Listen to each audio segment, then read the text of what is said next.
Hey YouTube, today we're going to talk about some science, and I have a variety of firearms here in front of us, and every single day I get arguments on these YouTube videos. I mean, every day people just going off on me, saying I don't know what I'm talking about, and I'm going to talk simple science to you. I actually have facts to back everything up, and everything I'm going to tell you is 100% can be Google searched. It can be researched any way you want to look at it. So I'm going to start off by telling you every firearm on this table right here in front of us is not loaded. And as I pick each one of them up, if I use them as an example, I'm going to show you that they're not loaded. So what we're going to talk about are calibers and what is the best type of caliber for any type of self-defense or carry options. And what we have in front of us, we have a 12 gauge. We have a 22 rifle. We have 3 Glock 9mm.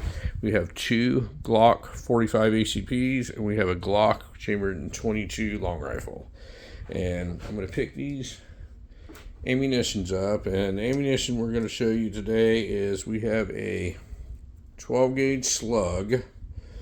We have a 45 ACP critical defense. We have a 9mm critical defense, and we have a hollow point 22 long rifle. Okay, now let's get into it, folks. This is mainly aimed at the 9mm people, and 9mm people, I mean, they will not leave it alone. Their guns hold more capacity, and it has less recoil, and it has better penetration. It'll go through a brick wall. It'll go through an armored car. None of it's true, folks. None of it is true. 9mm is not a bad round, but a larger, more powerful round with proper training is a better option. It is way more effective, and I'm going to prove it. So what we have here is I have a Glock 19X right here in my hand. This is the only full-size frame 9mm gun that I have on hand right now. I don't have a Glock 17. That would be the largest 9mm, common 9mm. This is the same size frame for argument's sake. This slide is a little shorter. On the other end, I have a Glock 21. This is a 45 ACP, full-size frame. It has a full-size slide on it. If you look at these side by side, the frames are the same length. Everything's about the same on them. They're the same length and all that. I'll show you the back. Now, the slide's going to be shorter on the 9mm one because it's a special edition shortened frame. So, with that being said, this one holds 17 rounds in the magazine. This one holds 13 rounds in the magazine. That is your capacity difference, folks. 13 rounds. What we have right here, we have a Glock 44 chambered in 22 long rifle. This one holds 10 rounds in the magazine. And for argument's sake here, we have a mid-size Glock 19. This one holds 15 rounds of 9mm. We have a subcompact Glock 9mm 26. This one holds 10 rounds in a magazine. We have a subcompact Glock 30S. This one holds 10 rounds in a magazine. Now, amongst all these guns here, the Glock 26 and the Glock 30S are the subcompacts. That's what people carry. And I've done a video showing these two side by side, the differences in size. They're very similar in length. The Glock 9mm is a little bit smaller than the Glock 45, but not a noticeable difference. Both of them hold 10 rounds. We got that out of the way. A lot of people prefer to carry the Glock 19. It's a little bit thicker, but it is longer than the Glock 30, and it holds 5 more rounds than the Glock 30. If you go with the single stack version, it is the same size as the Glock 19. It's a little bit thinner. It holds, hey, guess what? Same amount of rounds as the Glock 30S and 45, 10 rounds. If you take the full-size ones, you're going to have a 5-round difference. 5 rounds, 17 versus 13. Now we're talking about just some magazines. 22 10 rounds. Okay, now we're going to sound off with a little bit of science here, folks, if you bear with me. This 45 ACP critical defense. The statistics on this thing are, at the muzzle, this is moving 1,000 feet per second. It has energy of 411. At 50 yards, it's moving at 936 feet per second with 360 pounds of energy. At 100 yards, it's moving at 883 feet per second, 321 pounds of energy. This mighty 9mm that nobody will let go, critical defense, same ammunition. Muzzle, it's moving at 1,135 feet per second. It's 135 feet per second more than the 45. And it has 332 pounds of energy. That's about 100 pounds less of energy at the muzzle. At 50 yards, it's moving at 1,025 feet per second, as opposed to the 936 that the 45 is moving at. So it's about 75 feet per second faster than the 45. Energy drops down a lot. It's got 271 pounds of energy versus 360. So you're still at around 100 pounds less energy. 100 yards, which nobody should be shooting a handgun at 100 yards. It's never going to be self-defense. It's always going to be murder. But I'll give you the stats. The 9mm is moving at 948 feet per second and has 232 feet per energy at 100 yards. The 45 critical defense is moving at 883 feet per second and 321 pounds of energy. Still 100 pounds more of energy at 100 yards. And you're moving at about 100 feet less per second.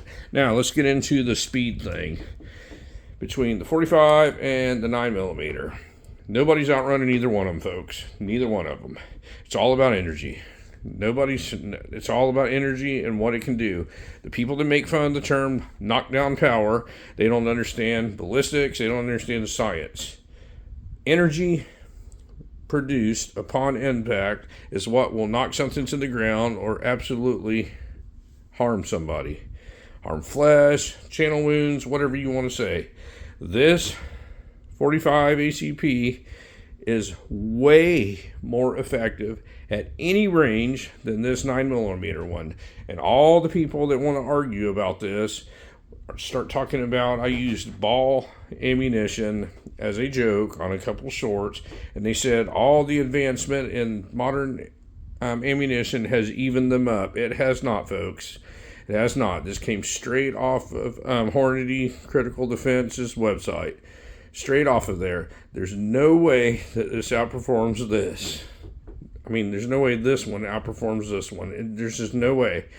A bullet that small will not have as much stopping power as one this big. It will never happen, folks. Now, I understand that the ball ammunition thing, this critical defense ammunition, will start to approach a 45 ball ammunition. But we're not comparing apples to apples here, folks. We're comparing high quality self-defense ammunition, and it's not even close. It's not even close. Over 100 pounds more energy delivered at any point. Now we're going to talk about penetration. That's what a lot of people love to talk about, penetration. Both of these will go through you. That's what you need to know about penetration. If you have body armor on, neither one of them are going into it. So if you approach one of these crazy wing nuts that's wearing body armor, which one are you going to rather have? Would you rather have the one that's producing more energy and force to knock the person to the ground? You know it's not going through them. Or would you rather have the one that produces 100 pounds less at any range? It doesn't matter what it is. I'm going with the winner here, the 45 ACP over this 9mm. Once again, I'm not telling you that this 9mm is bad stuff. I'm telling you the 45 is better. It wins in every category. It wins in energy. It wins in whatever you want to compare it to. It always wins, folks. It always wins. You're never gonna make a 9mm superior to it. Now we're gonna talk about recoil here. When you're holding one of these guns here, you have to train with them.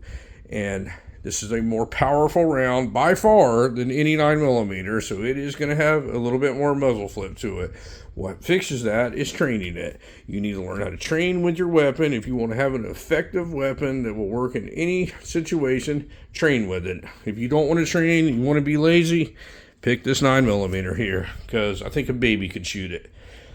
But keep in mind, folks, you got 5 extra rounds in this gun than you do the little 30S that I just showed you. I hope you can hit all of them. No training. It's going to take every single one of them, because you're going to have to fill them with holes with the 9mm. This one here is going to neutralize it right away. Now, when it comes to home defense, what does it matter the size, folks? It doesn't. You're not concealing this or anything like that. So what would you rather have here, folks? Would you rather have the one that's less effective, a couple more rounds, or would you rather have the one that's going to get it done? 100 pounds more of energy. It has 100 feet less per second of velocity, but 100 pounds more of energy. Keep in mind, when we're talking about velocity, nobody's outrunning it. We've already established that. Now, if you want to get into debunking all the theories of these 9mm people, we're going to get into this little 22 here. This 22 holds 10 rounds also. I know you can get them with more, but this is a 22 pistol, and it's a Glock. It's very comparable to all the rest of these Glocks here. You know, all the ones I own and all the ones that everybody claims that I hate. It's a 22 long rifle at the muzzle.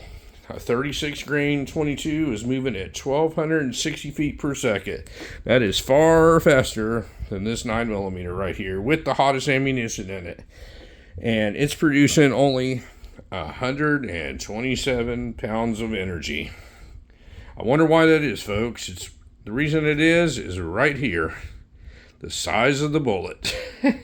There's no way you're ever going to make this 22 cartridge ever compete with this 9mm. It just can't happen.